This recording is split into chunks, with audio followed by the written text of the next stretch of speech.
General Hospital shocker. Maxie protects Brooklyn. Lulu strikes back and destroys Maxie's world. The bonds between Maxie Jones and Brooklyn Quartermain have grown deeper in recent years. From deception to dancing around baby secrets, the two women have stood by each other through thick and thin.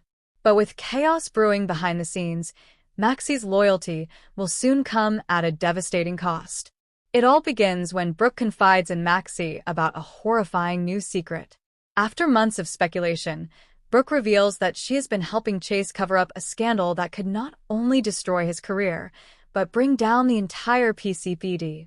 Chase, the golden boy cop of Port Charles, was involved in a botched undercover mission that led to the wrongful imprisonment of a teenager named Zayden Masters. Though Zayden was later released, Brook had been hiding evidence that proved Chase knew the kid was innocent all along. Brook pleads with Maxie not to say anything. "I didn't do it to hurt anyone," she whispers, trembling. "I did it to protect Chase, and I knew if I told you, you'd understand." Maxie is torn. Her instincts scream at her to do the right thing, but her heart tells her to protect her friend. And in the end, her heart wins. She destroys the file that could exonerate Zayden completely, and with it, sets her own life on fire. Meanwhile, Lulu Spencer stirs awake in a long-term care facility in Zurich. After years in a coma following the floating rib explosion, she suddenly opens her eyes. And she remembers everything. She remembers Dante pulling away. She remembers Brooklyn's stealing moments with Maxie while she was helpless. But what drives her to tears is learning what's become of her family. In a stunning flash-forward, Lulu learns from Laura that her absence allowed Brook and Maxie to take over the very roles she once held. Brook now runs much of the Quartermain empire, and Maxie has become a power player at deception. Her son Rocco barely remembers her. And worst of all, Maxie and Dante have grown dangerously close. "Maxie replaced me," Lulu tells her mother coldly. "She replaced me in every way that mattered." Lulu's recovery is quick, and so is her vengeance. Within weeks, she arrives back in Port Charles.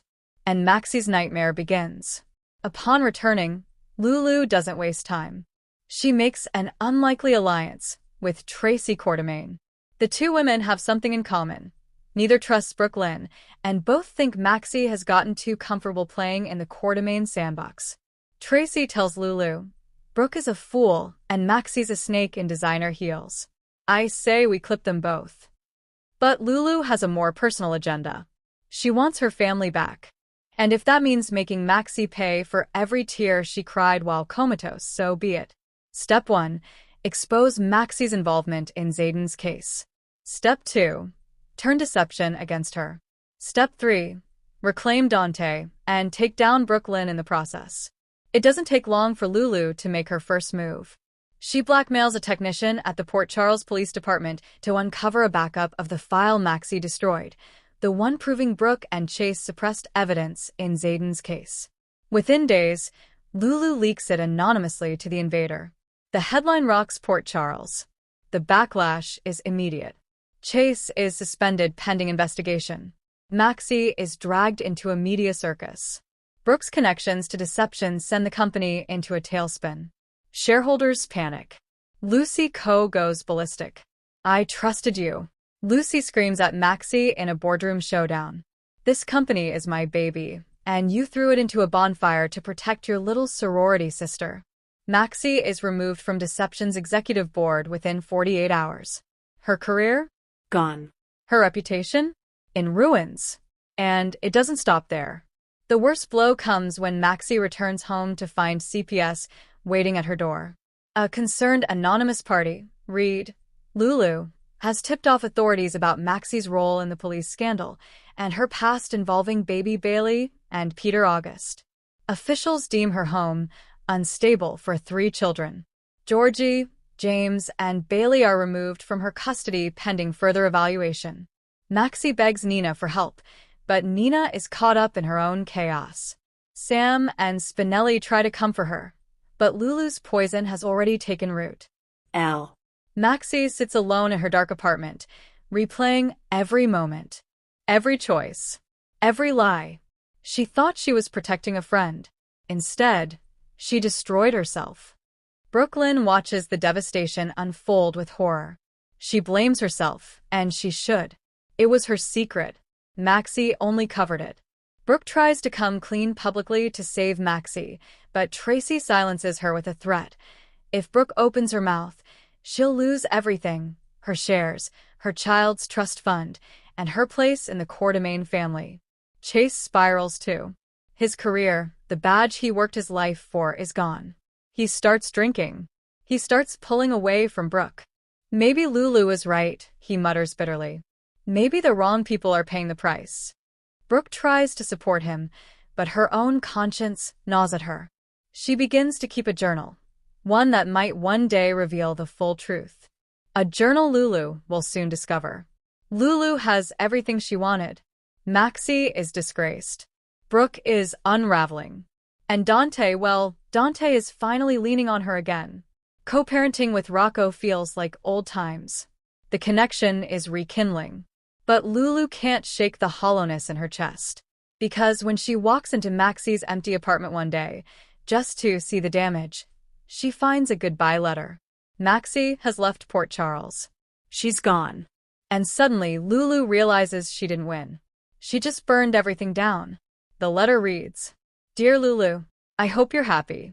I hope destroying my life gave you the closure you needed after your coma. I never tried to replace you. I tried to survive in a world that kept breaking me. But maybe survival was my mistake. Tell my kids I love them. Tell Brook I don't regret protecting her. Some friendships are worth the fall. And you? You may have won, but you lost me forever. Maxie." Tears stream down Lulu's face. She didn't just destroy a rival. She lost a friend she once called a sister. Far from Port Charles, in a sleepy coastal town in Oregon, Maxie starts over. She takes a job at a small local boutique. She changes her name. She keeps her head down. But someone finds her. Someone unexpected. Damian Spinelli. He's tracked her down because he never gave up. "You don't get to disappear from me," he says, voice cracking. "Not after everything we've been through." They talk. For hours. About betrayal. About love. About hope. And slowly, Maxie begins to believe again. Together, they form a plan not just for justice, but for revenge. Back in Port Charles, Brooklyn has reached her breaking point. Chase is gone. Her inheritance is at risk. Her journal, detailing everything from the file cover-up to Lulu's manipulations, is stolen. By Lulu. And that's when Spinelli returns. He shows Brook the letter Maxie left. The pain in Brook's face is enough to crumble mountains. "We're going to fix this," she vows. "Even if it destroys me." The pieces are moving again. Brook and Spinelli make an unlikely alliance. Together, they prepare to expose Lulu. Because some secrets refuse to stay buried. And Maxie? She's coming back. Not to rebuild, but to take back everything that was stolen. In the coming weeks on General Hospital, Maxie returns under a new identity, plotting Lulu's public downfall. Brooklyn's confession on live TV shocks Port Charles and ends Tracy's grip on the Quartermain legacy. Lulu faces backlash as her part in the cover-up leaks, costing her Dante, her job at the Invader, and the trust of her family. Spinelli proposes to Maxie in the most tearful scene since Nathan's death. Chase redeems himself by clearing Zayden's name, without Brook's help. And a final showdown at the Metro Court Gala ends with one woman in handcuffs and another walking into the light. In Port Charles, loyalty can be lethal. And betrayal doesn't always come from your enemies. It comes from those who know your heart. Maxie Jones gave everything to protect her friend. Lulu Spencer took everything in return. But in the end, even broken queens learn to rise. And Port Charles will never be the same.